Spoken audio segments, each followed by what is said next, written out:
السلام علیکم معزز دوستو، میں ہوں سید انور علی شاہ۔ آپ سب کو اپنے چینل ہسٹوریکل ورلڈ میں خوش آمدید کہتا ہوں۔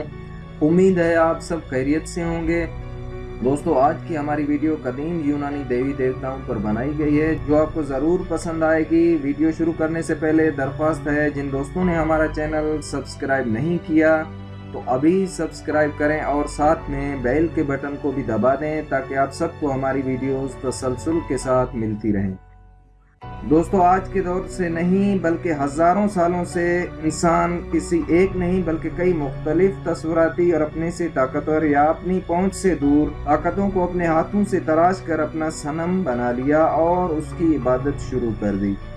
دوستو، قدیم یونانی تہذیب بھی انہی ضعیف العقیدہ لوگوں پر مشتمل ہے، جنہوں نے اپنے مختلف مقاصد کے لیے اپنے خود ساختہ خداؤں کی تصویریں بنائیں، مورتیاں تراشیں اور عبادت کے لیے معبد تیار کیے۔ دوستو، یونانیوں کے بنائے گئے ان معبدوں میں ایک یا ایک سے زیادہ معبودوں کے مجسمے ہوا کرتے تھے جن کی وہ پوجا کرتے تھے۔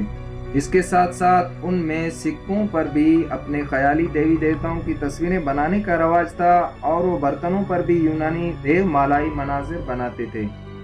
دوستو، ویسے تو یونانیوں کے بہت سے خود ساختہ دیوی دیوتا تھے، لیکن جن کے بارے میں ہم آگے چل کر ذکر کرنے والے ہیں وہ ان کے بے حد مشہور دیوی دیوتا ہیں۔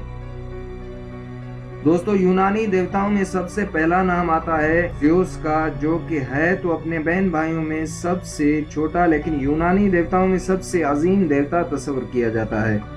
یونانی اساطیر میں سے دیوتاؤں کا بادشاہ بھی سمجھا جاتا تھا۔ یہ یونانی دیوتاؤں میں سب سے طاقتور اور کوہ اولمپس کا حاکم تھا۔ یونانی لوگوں کے عقیدے کے مطابق اس کے قبضے میں بہت سی قوتیں تھیں، جن میں سر فہرست طوفان اور آسمانی بجلی تھی۔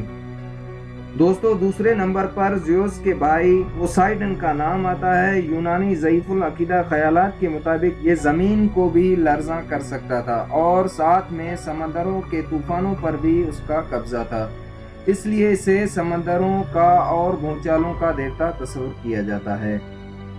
دوستو، تیسرے نمبر پر زیوس کا ایک اور بھائی ہے جس کا نام ہیڈس ہے۔ اسے سیارہ پلوٹو کے ساتھ بھی منسوب کیا جاتا ہے۔ دوستو، یونانی قدیم کتابوں کے مطابق ہیڈس پاتال کا بادشاہ تھا اور اسے عالم اسفل اور موت کا دیوتا بھی کہا جاتا تھا۔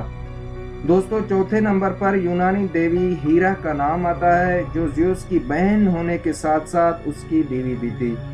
اسے دیوی دیوتاؤں کی ملکہ اور خوشی، عمل تولید اور مملکتوں کی دیوی بھی تصور کیا جاتا تھا۔ اس کے بعد نام آتا ہے ہیسٹیا کا، جو قدیم یونانی تہذیب کے مطابق چولہوں اور آتش دانوں کی کنواری دیوی تھی۔ دوستو، زیوس کی ایک اور بہن بھی تھی جس کا نام ایتھنا تھا، جسے یونانی علم و فضل، عقل و ذہانت، امن و فراغت کی دیوی مانتے تھے۔ دوستو، ایفروڈائٹ بھی ایک یونانی دیوی کا نام ہے۔ یونانی لوگ اسے حسن اور محبت کی دیوی سمجھتے تھے، جبکہ رومیوں نے اسے سیارہ وینس سے بھی منسوب کیا ہے۔ دوستو، یونانیوں کا ایک اور دیوتا جسے اپولو یا سورج دیوتا کہا جاتا تھا، یونانی عقیدے کے مطابق وہ روشنی، صحت، موسیقی، شاعری اور پیشگوئی وغیرہ کا دیوتا مانا جاتا تھا، اور اسے یونانی حد سے زیادہ حسن و شباب کا پیکر بھی خیال کرتے تھے۔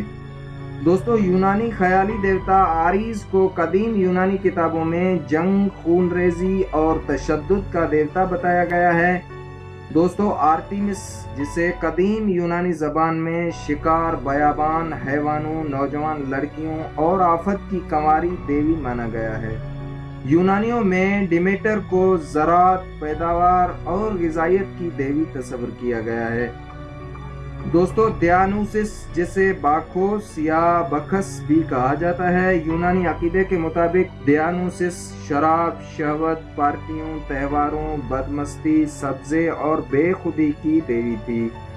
دوستو، ہیفیسٹوس کو یونانی آگ، دستکاری اور دھات کا دیوتا مانتے تھے، جبکہ ہرمیس سرحدوں، سفر، تجارت، زبان اور لکھائی کا دیوتا تصور کیا جاتا تھا۔